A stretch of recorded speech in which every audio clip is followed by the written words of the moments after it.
You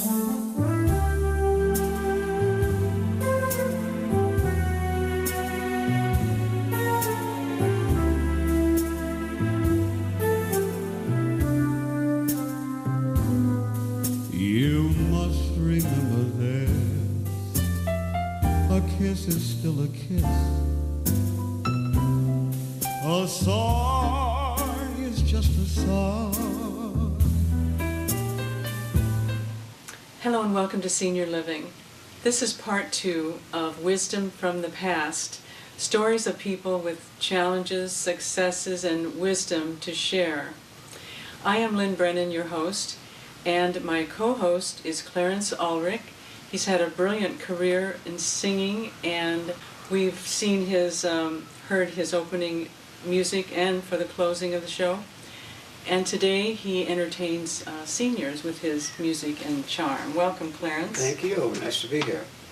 And what is your thought about Wisdom from the Past? Well, I think it's really exciting, and it's very important to pass on what we've learned in our experiences, to share them for folks so they can take it forward and do the same, so we can perpetuate the wisdom. I think this is a great way of doing it. I really do. Okay. And as we had mentioned in part 1, have you thought about your parents and grandparents, their challenges and accomplishments in life, and what they passed on to you and what you'll be passing on to your children? That's why we're here today. So to start, Clarence, we would like to hear your story. Tell us about your beginnings. Well, my beginnings were very simple. I was born in the South, in Alexandria, Louisiana. And I started singing in church at the age of 5, and everything just progressed from there. We migrated to California in the early 50s. I went to school here in the Los Angeles area, and I went in the military from high school here. So I came back and went to college and started singing. I was discovered, and the rest is history. As they say. Yes. Well, and that was my question. How did you get into your singing career? You were discovered by a talent agent? Yeah, no, it was actually a producer. He lived in the building I lived in, and he overheard me singing, and he asked me if I wanted to work in the studio, and I said yes. And he took me, and I began to work at El Dorado Records in Hollywood with Johnny Otis and Wolfman Jack and Harold Zagler. And I was just, a studio worker, and then I started doing background vocals for a lot of the other entertainers, and then I was discovered by Chuck Cabot, who was one of the managers of the Drifters, and one of the original guys got sick, so they sent me to Chicago to replace him. So that was my question. Tell us about your career with the Drifters. How many years was it? Well, I was with them 25 years, but it was a 27-year span. I took a little hiatus in the mid-'80s and just went to a retreat. I went up in Park City, Utah, and hosted a radio program there for a couple of years and just relaxed. And then I came back with the group and performed another 4 years. Okay, I believe we have some photos today and even a little bit of the famous music that we all love. Yes, I'm glad you do. Under the boardwalk, out of the sun. Under the boardwalk, we'll be having some fun. Under the boardwalk, people walking above. Under the boardwalk, we'll be falling in love. Under the boardwalk, boardwalk. And tell me, what were some of the life lessons you learned on the road, if you will, and being an entertainer and performer and all of that? Well, I think the largest thing that stood out for me was the value of people.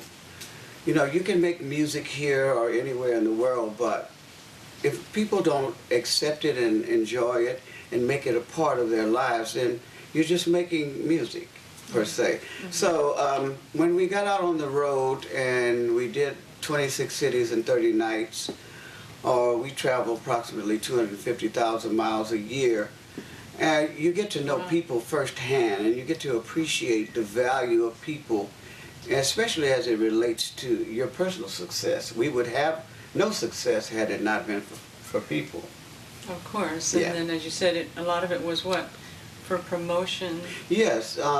Basically, the reason we went so many places is because in the early stages of the music, everyone didn't have the privy of hearing it. You know, it just wasn't played on all the radio stations, or the television stations didn't even carry it. So the best way for us to promote our work was to get out and perform in small, large venues, and we did that. It was arduous, but it was necessary, very necessary. And it's a hard life on the road. It is very, very hard, but it has its benefits, and I think I'm reaping them now. Okay. Those experiences make me appreciate what I'm doing now, because I don't have to go through all those drastic things to perform. And we talked earlier, and you talked about some of your youth, you know, your wisdom from your youth or your mother or people that you utilized on the road, probably. Yes. Talk a little about that. Well, yes, I've utilized the gifts I call them gifts from my family, because we lived a certain way. We were spiritual people. Therefore, we had a reverence for one another and for their spirituality. And it made it very easy for me to go out and be a people person. It's not always easy for some, but for me it was easy. It still is today. I still genuinely love people. And if you have that love for folks, then they feel it, and it comes through in your performances. That's right. Well, so for the past 20-some years, you've spent entertaining our senior community. And I know, because you have entertained for the Roaring 90s Club for a number of years, we even gave you an award, and then Yes, you you presented us with an award for the 10 years of the 90s Club. So tell us about that, your passion for seniors. Well, it happened, I have to attribute that to my wife. She was an activity director at the little company of Mary here in Torrance. Okay. And I was still touring, and I wanted to retire, but I didn't want to just go sailing. So she said, why don't you come and sing for my people? I said, who is my people? I said, I've sang around the world 7 times. I don't think I missed anyone. She said, no, you haven't sang for my people. And so I went to volunteer to serve cake and ice cream, and there was a guy doing what I now do. And I looked, and he said, sing along, so I did. And everybody kept turning around to see who was singing in the back. Okay. So I had another tour to do, and I told my wife, well, if you can get me these kind of shows, I'd be happy to do it. And I went and did the tour, and I come back, and she had booked 14 shows for me through her goodness. association. And that's how it all began in 1991. Wow, that's really exciting. I'm so glad that she did that, and she was right. There's a whole another category there. There sure is. I would hate to think that I didn't do this, because in the last 22 years I've met so many people that I've had an opportunity to see again and again. Unlike working in Las Vegas, where you come out on the stage and you perform, you go up in an elevator back to your suite. Or if you on the road, you go out and you do a concert or 2 in a night, and you're on the bus and you're gone. So I've made a lot of friends in the last 22 years singing for the seniors and for special interest groups. I've met a lot of the Masonic officers. I do a lot of their events. As you could tell, I'm wearing a very nice pin that was given to me by the Shriners. I've met so many wonderful people. That's why I was saying that what I went through in the beginning of my career led me to this. And I am still grateful for what I went through, even though it was arduous. I'm grateful for it, because had I not did that, I wouldn't be here today. Yes, you put in your time. Yes, My sir. name is Paul Norden. I'm 85 years old. And I'm Muriel Norden, and my husband's a rocket scientist, and he just retired for the 4th time. Actually, I studied high-energy nuclear physics at Berkeley, and I am a rocket scientist because I did work on the Tracking and Data Relay Satellite. The Tracking and Data Relay Satellite provides communications between the International Space Station and many, many other satellites in orbit around the Earth, including Space Telescope and Kepler and other NASA projects. What is your advice on longevity? Longevity is going to occur. Time passes independent of what we do, but the way to do it is key. You need to enjoy it. Young people should get an education, go to college, go as high as you can, as you want to, and that will pay off in your subsequent years. And I think everybody should try to eat right and keep moving when you get in your older years. It's very important. Physical exercise is very important. And don't wait until you're 85 to do it. And what did the doctor say about?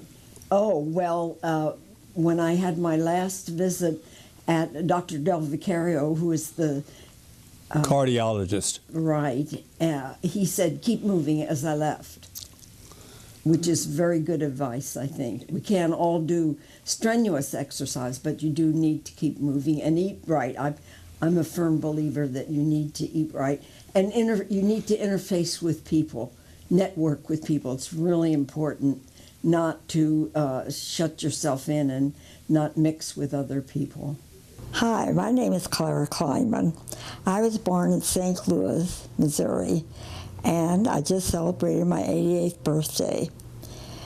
I grew up in the heart of the slums of St. Louis, and the first thing we learned is how to fight gangs because we had to protect ourselves.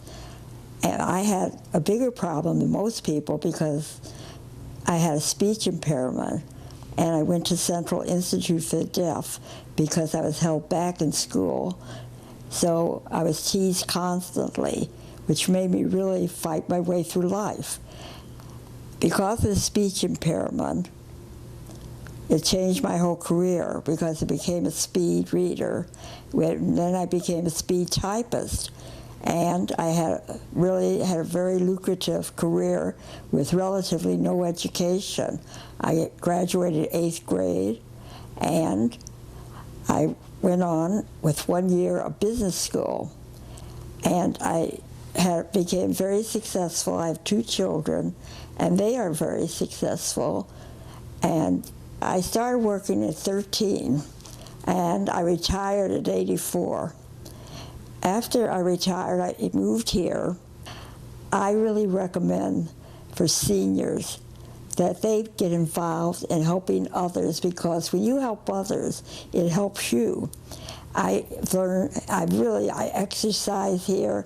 I think I'm in pretty good shape. I exercise every day I go downstairs, exercise. I do these tapes in my house. I've changed all my eating habits. I'm on no medication, and I've had so many things in my life, like I had a heart problem. It was a closed valve. They can't understand how I'm okay. I used to go every 6 months to a heart doctor for years. I'm fine. I'm off of all my medication. I have severe osteoporosis, no signs, anything. I'm in perfect health. And we can do a lot for ourselves if we really change our habits. I have never, ever been so involved in so many things, and I never thought I would in my lifetime. But I think we can change our attitudes. You can live for yourself, and you have the responsibilities of raising families, and takes really all of your time, especially if you have to work besides. And like I said, I'd come home and make dinner and go back to another job. And I was very lucky because I had part-time work because of my speed. I typed 225 words a minute. And when things were really rough, I worked piecework at freight companies, and then I came out here, and I was making a whole lot of money when times were tough. And so I was really able to help my son through dental school. And I was married, but my husband had like part-time work, and he really was not. I'm really a workaholic, much to my sorrow, but I have been all my life. And I really assumed all the responsibilities. And my husband passed away about 10 years ago. But I'm doing everything on my own, but I'm used to that. But anyway, all I can say is we can do a lot for ourselves. And I think we have to change. We're never too old to change our attitudes. I have changed completely, and I'm a very happy person, very healthy, and I have an energetic and very worthwhile life now. So I'm very happy with myself. I've gotten over my speech impairment. You couldn't understand a word I said. I was held back 2 grades, but I made it up in grade school. But we can't feel sorry for ourselves, and if we work hard and keep at it, we can all make a life and look back. I've seen both sides. It's much better to be on the better side, so I'm a very happy person. But anyway, all I can say is we can do a lot for ourselves, and I think we have to change. We're never too old to change our attitudes.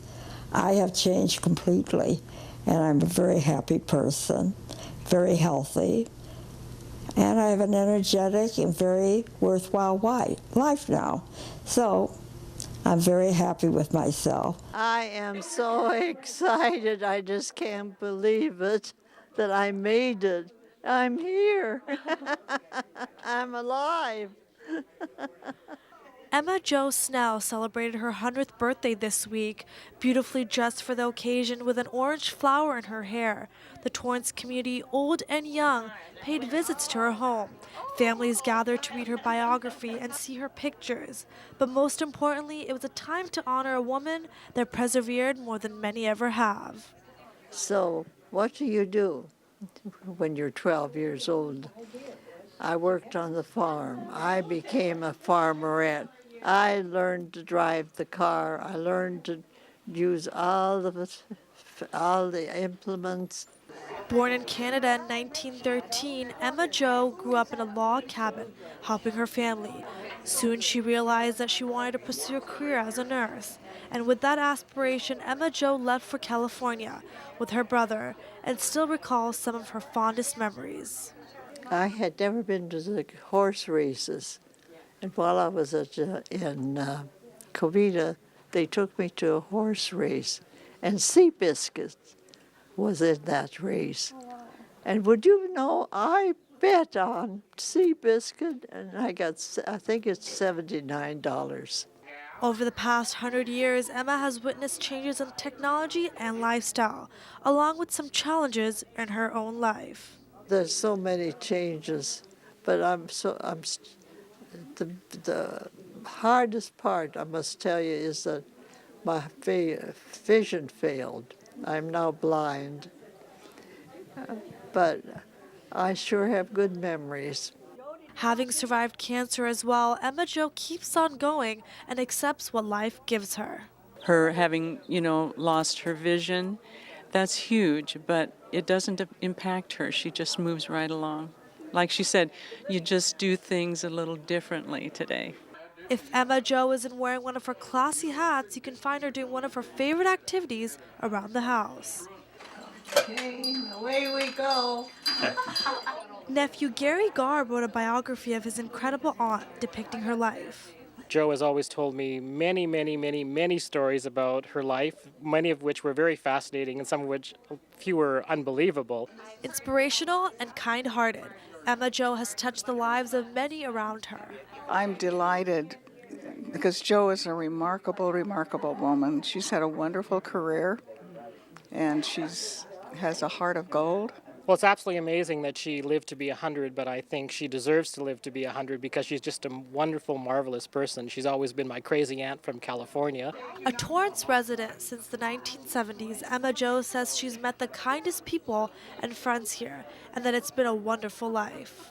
I'm a happy person. Happy birthday, Joe. Happy birthday. Happy birthday to you.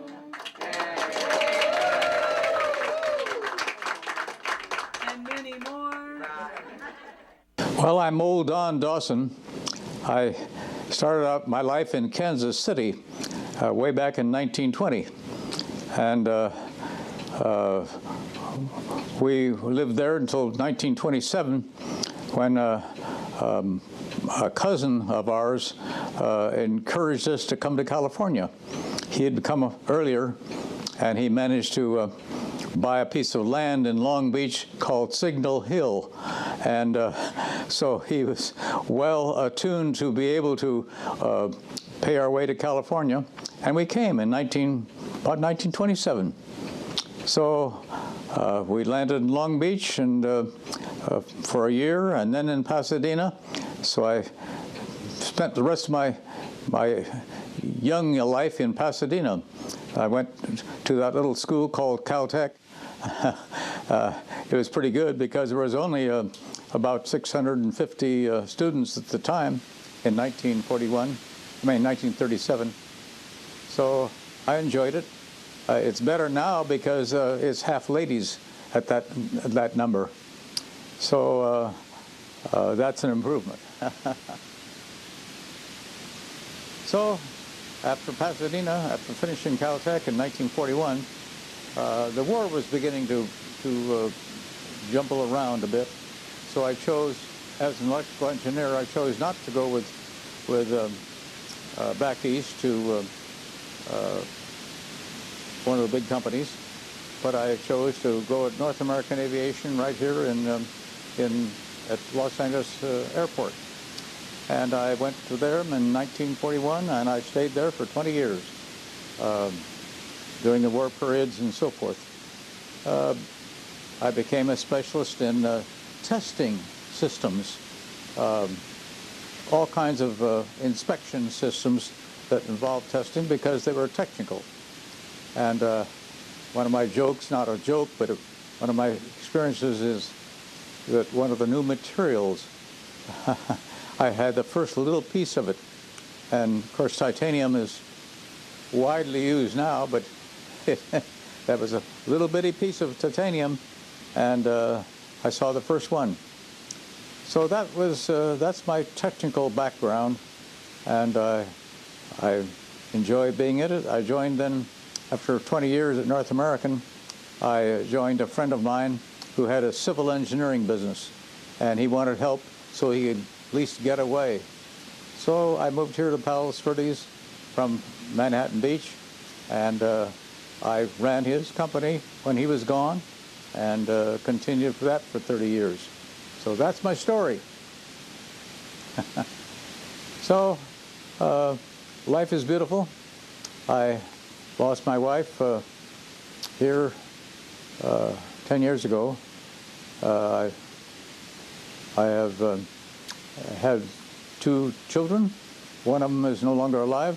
My son, I lost my son, but my daughter still lives in Denver, and it's a delightful thing. She was here for 4 or 5 days, and that's delightful. So I enjoy the beauty of Palos Verdes, and I enjoy participating in the activities here. Pardon? Oh, yeah. Well, at age 50, I've been doing various kinds of things in boating.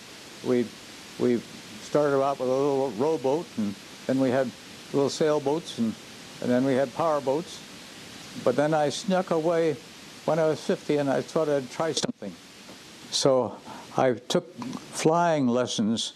I didn't tell my wife. And for once a week for about 50 weeks, I took a flying lesson. And finally I said to her, "Come on, honey, let's go flying." And we flew together for a long, long time, 40 years. Not quite, about 35 years together. So, and I gave up the flying here 2 years ago. Flying in this country is a wonderful thing because we have good regulations. and good equipment. I enjoyed my 3 different airplanes, the last one being a Turbo Centurion Cessna, and I have always had Cessnas. They aren't as pretty an airplane because they always have a high wing, but that's the tricky part of it. The high wing means that everybody inside can see out from under the wing and see the whole land as you fly. Airplanes with the lower wing through the bottom, people sitting in the airplane can't see the land.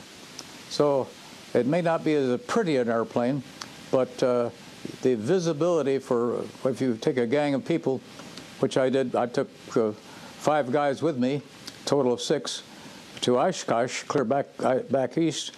I did that twice.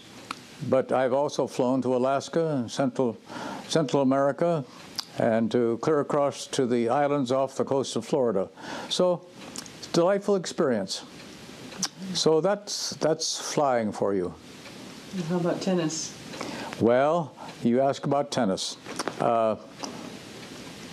When I was a little boy in elementary school, I just transferred into this particular school, and the teacher asked me, do I play tennis? And I said no. And they had a boy there who wanted somebody to play with. So I got a hold of a racket and did the best I could. But he played tennis. He became the national champion. I'm all going to say I helped him learn, but I didn't have his skill. So that's where I started tennis, and I played tennis until I was in my 90s. Bad as I was as a tennis player. So that's my story. What do you recommend for others who are aging? I recommend that you continue as much activity as you can. Walking, playing tennis, golf if you wish it, swimming. All those various things are very helpful and helpful. And good exercise and good food means that you have a greater chance of living a longer life. So that's my motto. Well, those are some amazing stories from very amazing people. I do agree, Lynn, and it's amazing that you've taken this on so that you can save this for posterity, so that people in the future can see and hear these wonderful stories of these magnificent people. Yourself included. Thank you, ma'am. I want to thank you for being here, Clarence, and for all that you do and the love of God that you share with so many. Thank you so much for having me. It's been my pleasure. I look forward to working with you in the future. Okay. Thanks. This has been a great program, and we thank you for watching Senior Living. Please join us again for another important topic of interest. You may contact us through our website, solutionsforseniorliving.com. And until we meet again, this is Lynn Brennan saying goodbye for now, happy, healthy aging, and God bless.